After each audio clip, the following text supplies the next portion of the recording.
Hello বন্ধুগণ, ওই যে বিটের চাটনি, টক না, টক তো একদম হালকা হয়, আর এটা হচ্ছে থকথকে চাটনি করেছি। চাটনি আমি বিভিন্ন কিছু দিয়ে করি। আজকে যেমন আপনাদেরকে বললাম, ভিডিওটা দেখালাম, বিট বেটে নারকেল দিয়ে কী কী উপকরণ।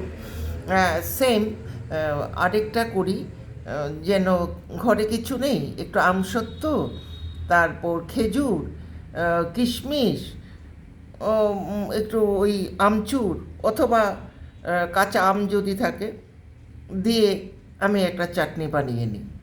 অনেক সময় আবার পেঁপের চাটনি করি এই সমস্ত ইয়ে দিয়ে, ফ্রুটসের বিভিন্ন রকম দিয়েও চাটনি বানাই। অনেক সময় আবার মিষ্টি আলু একটু কুচিয়ে দিই, আমের চাটনি যদি বানাই, মিষ্টি আলু বা টমেটোর বা জলপাই, চালতার, বিভিন্ন কিছু দিয়েই করা হয়।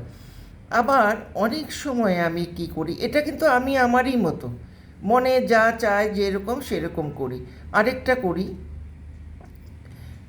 কুমড়োটা দেখবেন, কিছু কুমড়ো আছে ছোট ছোট, মানে সবুজ সময় গায়ে ছুপ ছুপ থাকে, আর পাকলে পর আপনি ভেতরটা একদম লাল, কুমড়োটা খুব মিষ্টি এবং মিহি।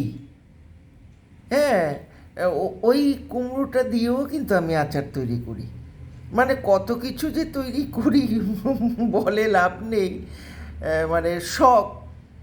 তবে একেবারেই যে খাবার অযোগ্য তাও নয় কিন্তু।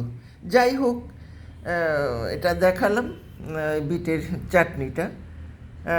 ঠিক আছে, রাখছি তাহলে, পরের পর্বে আবার দেখা হবে।